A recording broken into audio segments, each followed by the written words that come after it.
Ngambar arom tan kuciwa katon mamanise sakar mekar lan malati rinonce katon kinalong kantiane jagat katresnan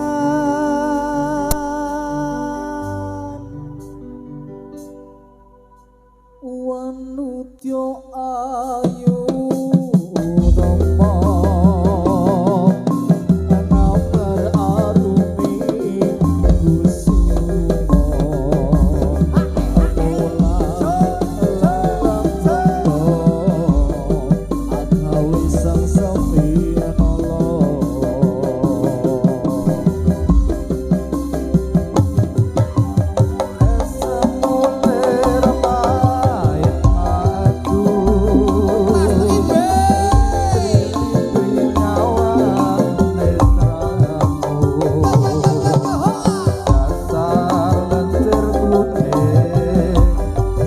anggugah rasa tresnoku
Assalamualaikum warahmatullahi wabarakatuh. Selamat malam semua.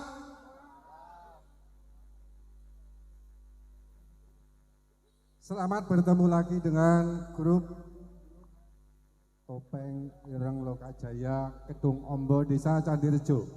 Tepuk tangan. Tepuk tangan semuanya.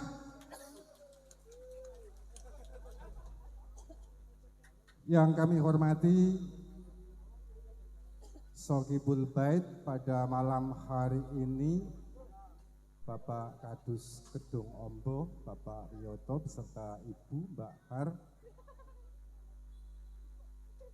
Selamat malam juga kepada para penggemar seni budaya khususnya kesenian Topeng Ireng yang pada malam hari ini meluangkan waktu untuk hadir menikmati bersama-sama kita berniat malam hari ini untuk meluapkan rasa senang, rasa bahagia kita bersama.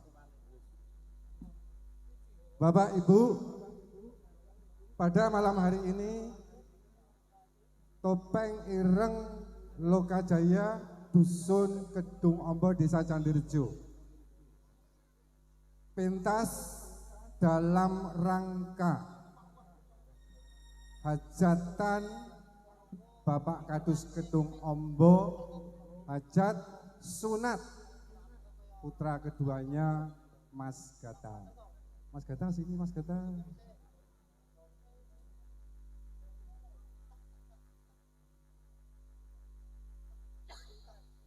Ada enggak Mas Gata? Oh, sini Mas Gata. Sini enggak apa-apa. Ajar kental sini. Berani enggak? Dengan hajatan ini tentunya dengan kehadiran rawuh panjenengan sedoyo dari keluarga besar Bapak Kadus, tentunya yang pertama mohon doa restunya, mudah-mudahan anak yang dihitan Mas Gata suatu saat nanti menjadi anak yang soleh. Amin ya robbal alamin. Mas Gata, terus mari dulu. Sampun. Tepuk tangan ya buat Mas Gata ya.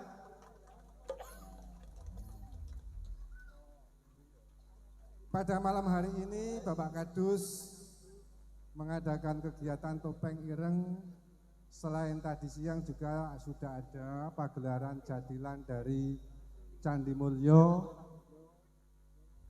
Selain untuk mewujudkan rasa syukur kehadiran Tuhan Yang Maha Esa, juga pada malam hari ini untuk memberikan hiburan kepada kita semua. Karena niat yang kedua itu memberikan hiburan kepada kita semua, kami mohon kepada Bapak, Ibu, teman-teman penonton semua, bersama-sama kita jaga keamanan dan ketertiban lingkungan, khususnya lingkungan pagelaran topeng ireng pada malam hari ini. Selanjutnya dari keluarga juga mengucapkan terima kasih kepada saudara-saudara kita, teman-teman kita dari Kuncen, Ngargogondo, kemudian dari Malangan juga. Di samping pada malam hari ini juga ikut memeriahkan pagelaran topeng ireng Lokajaya ini, juga berpartisipasi untuk mengamankan jalannya pagelaran pada malam hari ini. Oleh karena ini kita berpesan pada malam hari ini kita bersenang-senang sepuasnya, tapi pesan kita walaupun nanti panjenengan joget tidak apa-apa, sedikit banyak panjenengan sedoyo mengkonsumsi alkohol tidak apa-apa, tapi jangan menimbulkan perkelahian yang menimbulkan itu menjadi urusan di polsek. Jadi pesan saya, mabuk. Saya dulu juga pernah nom. Tapi cah mabuk nek gelo di sini artinya malah ngisin kan gitu. Mabuk ora apa-apa, kesenggol koncone ora apa-apa. Jadi nanti nek ana sing mabuk senggolan gelut dadak lapor nang polsek, nanti urusannya dengan saya. Jadi nanti derek sekali lagi derek pun aman karena sifatnya ini Pak Kadus niate ming seneng-seneng. Karena seneng-seneng ki wis sambil mabuk arep kekipu sakarepmu, sing penting jaga keamanan lingkungan masing-masing. Saya kira itu yang bisa kita sampaikan. Tepuk tangan untuk kita semua. Billahi taufik wal hidayah. Wassalamualaikum warahmatullahi wabarakatuh. Yuk, musiknya sing keras.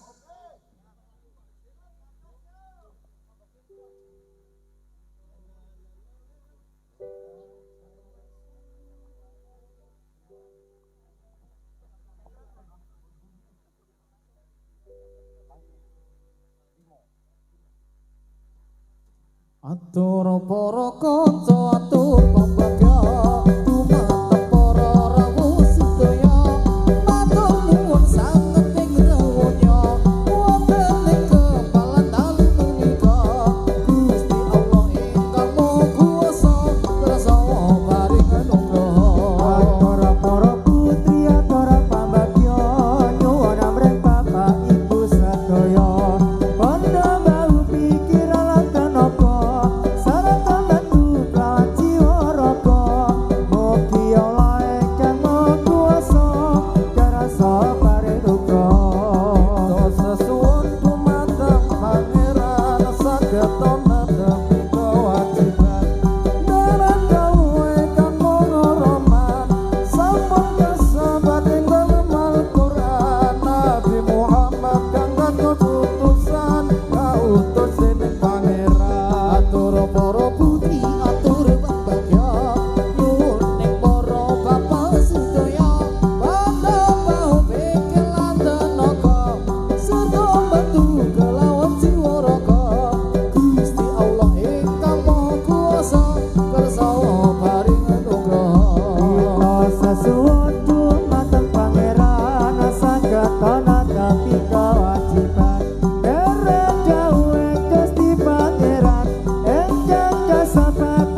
Jo sang mustika nengas marang son kayung yen mrengan dika aja to ngeliliana tekan tak pundut kromong Purwakane patut tresno sandulu nadyan datang handaku nanging wis tumaking kalbu kabar pacar pintes moko pitabangan sepisan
Sri Kandika Dongombo sing rupane ayu aja guyu-guyu mengko kesel semeroku keselian iki paten boten mesti tuku meriahkan acara di malam ini milo wonten iki kula sowan mriki sepati timbali kaliyan keluarga mriki perlu arah-arah kanggone hiburan supaya tegas sarta bisa aman ayo para kanca padha suka-suka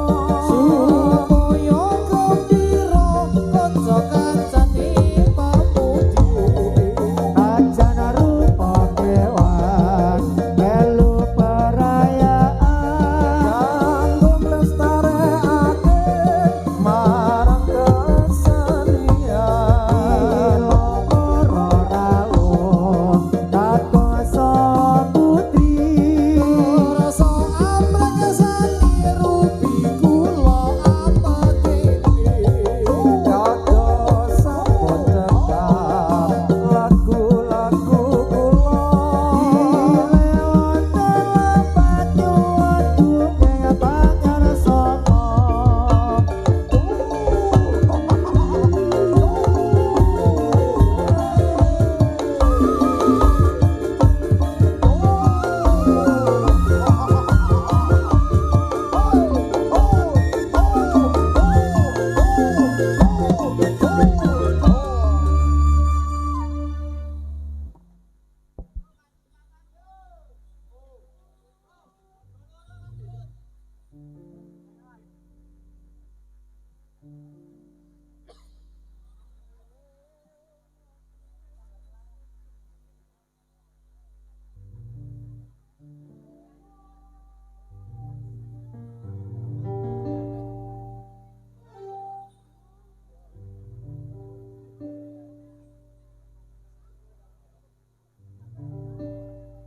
Aku lan sliramu kaya langit karo bumi bakal sesandeng kaya sing nek angen iki udan sing ngancani lara neneng jero ati mergo kowe lan aku sing ra iso nyawiji eleng aku sing kelingan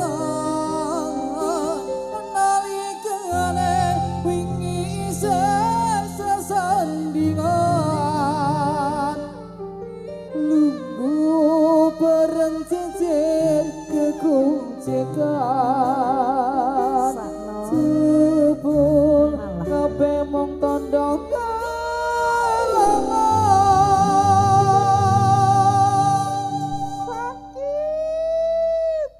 tresnaku mung siji kanggo aku tresnaku mung siji kanggo sliramu tapi sangalani ning ati iki mung sliramu sing dadi bojane ati opo kabeh iki wis ditakdir opo kabeh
Lokajaya